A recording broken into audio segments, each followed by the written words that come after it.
Hey everybody, thank you so much for joining us. Welcome to this episode of The Whole Truth. Today I am joined by a dear friend of mine to talk about some issues that I think are so important. My friend is Elizabeth Navarro Berrocal, and she is a licensed professional counselor and a national certified counselor who specializes in women's mental health. And I think this topic is so important because as women, I think that at some point through all of our lives, we're impacted by mood disorders, depression, anxiety, from teenagers and the hormonal changes that they have to go through at puberty, the pressures imposed upon them by social media, hormonal changes during pregnancy and postpartum. As we age, things change, life struggles, all the pressures with jobs, families, relationships, divorces, everything we experience. Blended families, Wendy, is another huge issue. So many things for women to deal with that are unique. And unfortunately, women still have a lot of stigma and shame and often don't want to share these crises that they go through. And I want for you to share some of your wisdom with our audience and let them know that we all suffer with these situations and that there is help from loving, compassionate people who can guide us through these times in our life. Thank you, Wendy. So thank you for being here. Thank you. Your form of therapy is fascinating to me because without knowing that much about it, I'm more familiar with the old school traditional cognitive behavioral therapy. And that's not really what you offer patients. No, Wendy, I really like to concentrate on the motivational interviewing, right? So I don't believe that therapy should be, or talk therapy should be a forever process. I do think that it's necessary for people who go into therapy to set some sort of goals, and most importantly, to really empower themselves, right? To really see a light at the end of the tunnel. I think that therapy at any given point in someone's life is absolutely necessary. And that goes from, you know, everyday people who are in the corporate world to even professionals, Wendy. You know, everyone has these life stressors that are more significant now than ever before, I think. I agree. And I love this philosophy because I think that's one of the reasons why some women won't seek therapy. One, because they feel like it's just a never-ending process. Or I'm not crazy, I don't need to see a therapist. Oh, I can deal with this by myself. Oh, it's just my period. You know, so there's, But that whole mindset is so limiting and it prevents them from empowering themselves, like you said, to heal and then to have those tools through the rest of their life whenever situations occur that stress us or that cause us a lot of emotional anxiety, that we've got some tools that we learn from our therapists how to deal with it. So I love it. And I mean now, especially with all this hashtag Me Too business going on, people at all levels, right? The highest paid actresses, people you wouldn't have expected, suffer from these things. I love that people are finally throwing off these shackles of shame and embarrassment. Yes, of guilt. Guilt is the worst of all the emotions, is those chains of guilt. That it's imperative for a person in order for them to move on to the next point in life, a more positive point in life, getting rid of those shackles of guilt. Guilt is by far and away one of the worst emotions. It really is a useless emotion. It is. And a lot of us are raised in cultures and with belief systems where guilt is just kind of, you have to deal with it. And it's so sad to have to spend, you know, the first 3 or 4 decades of your life before you seek help. Oh, Wendy, absolutely. And you said the magic words. When you said culture, you know, take, for example, our own culture, you know, Latinas, you know, we're made to feel guilty if we're not home enough with our children and made to feel guilty if, you know, we're not furthering our careers and being in a higher level of education. So, you know, we're kind of hit from all sorts of ways. And so how do you know, women go through a situational thought process of how do you juggle all of these things? How do you juggle all of these stresses? How do I be a mom for my children at home and at the same time further my professional career? And so there's a lot of guilt in culture. I love that you said it's incredible. You put those it together. Is what would be something that what are your words of wisdom? Because I know I'm not a therapist, I don't have any training in it, but I just tell them, like, just give up one thing. I'll tell you right now, I don't cook anything. You come over to my house, we are eating takeout food or somebody else is cooking. So I don't even try anymore. I've got too many other things, and so I let certain things go.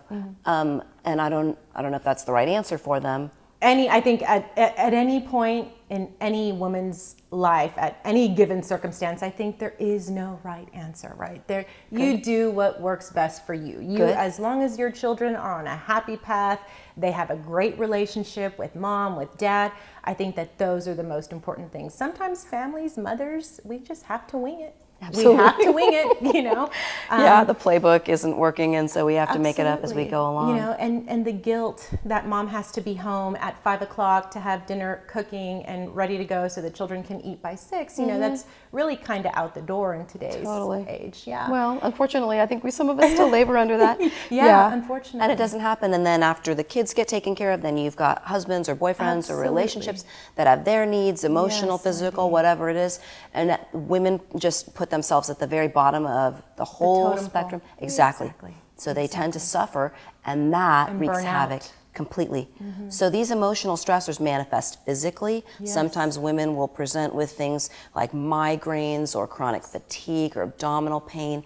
And it takes a good relationship and a good rapport with patients to get to the bottom of it, when sometimes it's an emotional struggle that they're dealing with. Absolutely. Tell me about some of the ancillary therapies. You're a hypnotherapist as well. Yes, I am. I really focus on guided imagery. I really believe that helps and has amazing results with smoking, with weight loss. And I think that this really allows a person to go to the next level of meditation. Yes. And most importantly, how to self-hypnotize, how to get to a point themselves where they're feeling very relaxed in any given high stress situation. So it's important for people to learn these skills, Wendy. And I love hypnosis.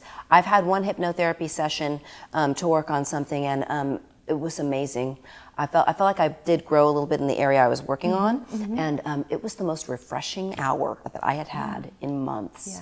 So when you said hypnotherapy and meditation, do they activate the same parts of the brain when you're doing that with patients? No. Technically, yes, in theory. I mean, that's really what hypnosis is in a lot of sense of the word, especially with the guided imagery, is meditation, right? So you take your brain to a place where you feel the most comfortable. So that hypnosis can tell you on top of a mountain, or at the very bottom of a sea, or on the beach, or somewhere where you feel safest, right? Away from any and all stressors of life, thoughts. I mean, your brain has to be a blank slate at that moment. And then you also have times where people are a little bit more susceptible to hypnosis than others, you know, and you do kind of a little hypno test initially to see how receptive somebody is to hypnosis, because there's people that will not get hypnotized under any, you know, sense of the word at all. They're just too resistant to it.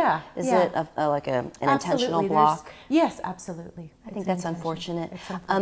This is just a slight bit of a tangent, but I am the biggest fan of meditation and all the science about meditation for people who do have high stress lives. Meditating as little as 12 to 15 minutes a day has been studied with MRIs and hormone measurements by researchers out of all over, you know, the important schools, Harvard, Stanford in Europe, and they have found people who meditate regularly can have a decrease in the size of their amygdala and increased size of their cortical matter in other areas of the brain, and the amygdala is one of those like stress fight or flight response centers of the brain. So for people who reject these ideas that therapy, meditation, hypnosis can improve your life and have physiologic impacts on your mood, on your sleep, on your memory, on your joy, on your physical health, you're absolutely wrong. And there are volumes of reams of data, literature, science to support it.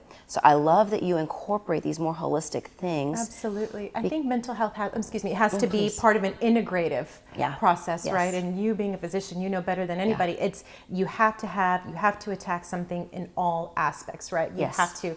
And I mean, how closely are physical health and mental health related? I mean, how many women, when you go into your practice and say, Wendy, like you said, the somatic symptoms, right, of depression, for example, Wendy, I have continuous headaches, or my back hurts, or, you know, I don't know what it is. I'm feeling tired. I'm you know, loss of appetite, loss of sleep. And we can manifest after all the blood work is said and done, and you can't find anything. You know, you begin to take into consideration that there are other aspects to to that. But so sad that we like subject them to like all these tests and then all these unnecessary medications, studies, whatnot, when sometimes the root of the problem has got something really tangible that we just need to recognize and hear and then address properly. So I think that's beautiful. I think depression is such an important condition, and so many women are affected by it. And once we've kind of ruled out hormone issues and things like that, I always try so hard to encourage patients to seek out a therapist rather than just turn to a bottle of a prescription SSRI or SNRI, because that's what I tell them. That's like the crutch, right? That may help you, and yes, you may need neurotransmitter support for some period of time, but over the long term, we have to figure out ways to help your body replenish its neurotransmitter supplies, whether it's by taking tryptophan or 5-HTP or vitamin D, exercising, but you need to be able to talk to somebody about what was the origin of these stressors, and then recognize it and deal with it again, so that you're not on these horrible drugs for the rest of your life. Absolutely. And I really do feel that drugs alongside talk therapy is really the magical cure, because I think one by themselves, that's a little questionable, because at times I do feel that when a medication is given, I believe it's necessary in a majority of instances, but I also feel like it's kind of like a Band-Aid over an abscess, right? It'll stop the bleeding, but it really won't dig out the infection, right? And so to really get to the root of the situation is probably most helpful. And then alongside a good medication that works well with that individual, I think that that's really the magic. I hope people will hear this, because this is exactly what I tell them. Like, this is a little crutch. I need to help you feel better right away, so that you can get out of bed, take care of yourself and your family. But you need to address the underlying problem, or it's never going to go away completely. And then the side effects with those medicines too. So how is your approach to anxiety? Is it different or? Anxiety comes in a bunch of different forms. Anxiety disorders are inclusive of panic attacks. It's inclusive of a general anxiety disorder where it's, 6 months plus of excessive worry, excessive feelings of anxiety. It's a very common. It is. Diagnosis for women, absolutely. Because there's so many more stressors, I think, in today's given time. The social media aspect, Wendy, of everything, and the perception that women have to either keep up with the Joneses, or in this case, keep up with the girls on Instagram. And it's just an unrealistic perspective on how women should view themselves. Absolutely. Every woman comes in a different shape, size, color, and I think ultimately it's finding that internal happiness. Right, and finding key point number one, which is yourself, to find that happiness. That's the road to happiness. It's not, how many followers or how many likes you have on Instagram and Facebook. That's not where your value lies, and that's not where you're going to find your peace and joy in the world. Absolutely. Good for you. I love that. And as part of the integrative picture is, we really want to look at what's causing it. And sometimes, I can't identify it. You probably can better than I can, but in my limited office time with them, you can't identify it. But you see people who, with the anxiety, will become almost homebound, can't even interact outside, and it's, it obviously debilitates them. And and then you see what kind of cracks me up in that way is you'll see a picture on Instagram of the very same person that is absolutely different in real life than how they portray themselves on social media. And so that perception is just, it's fake. It is. It's fake. I try to do this when I'm on social media and looking at it, just like know that, because sometimes you do know the background story and you see people's pictures and you just nod and think, this is what they need right now. I'm not going to judge or be critical of them, but you have to look at all the social media through a very filtered lens to have a real idea. I think everybody knows that. But I also, as a functional medicine doctor, sometimes you want to try to work with their diet or their exercise, because exercise has got so much data that it helps to support good mood health over the course of people's lives, in addition to their physical health, of course. But the mood benefits from regular exercise, and you don't have to go to CrossFit for 2 hours a day. I mean, just a little bit of activity, walking, things like yoga. Absolutely. Great. And, going back to, your medical practice, Wendy, I also noticed that a lot of women are coming and seeing me for infertility issues and anxiety around getting pregnant. Yes. And, more so than I've ever really noticed, even in the past 7 years when I've been in private practice, I see Yes. more women with anxiety related to infertility and pregnancy issues than ever before. And I can imagine, Bless their the heart. patient- Exactly. So much stress surrounding these problems and so limited treatments. And then when patients do require therapy, so expensive. So the pressures internally and externally for women to have these perfect families, Yes. it breaks my heart. So I'm Yes. glad that you're there for them. Yes. And I just love you, and I think you're such a compassionate, wonderful resource, and you'll have your doctorate completed any minute now. So I just want to get the word out to patients that you do not have to feel stigmatized. Any woman who's honest with you will share that we've all suffered from crises, times of depression, anxiety.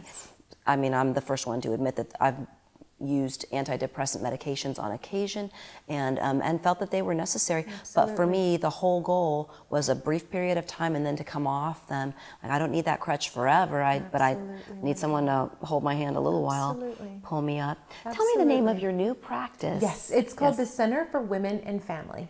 And it's located on 410. 410 in Babcock, so right outside Absolutely. the medical center. Yes. Yeah, I'm on the first floor, and yeah, So- I'm open to you guys. Yes. All women, and of course spouses. We can't really Yeah.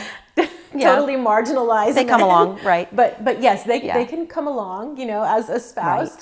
Right. And part of the family unit Right. as far as therapy is concerned. But I really, really love what I do as far as my profession. I love working with women's issues Yeah. specifically. And really, Wendy, like I said, there's so many of us that as far as women are concerned, I see women tearing each other down. And really our ultimate goal should be building one another and empowering one another and saying, Helping each other. absolutely. Building the village, right? Because Absolutely. it takes a village. Yes. So that's why I Yes. wanted you to come and speak, because you're so passionate and gifted, and the way you touch people's lives. These are important things, and I hope that people will hear that you don't have to feel bad if you're struggling with anxiety or depression. We can help you. There are people who will listen, who will care, and can give you the tools to help you pull yourself up, in addition to pharmacology if it's necessary, but that you don't have to feel overwhelmed by depression and mental health. Thank you so much for joining us.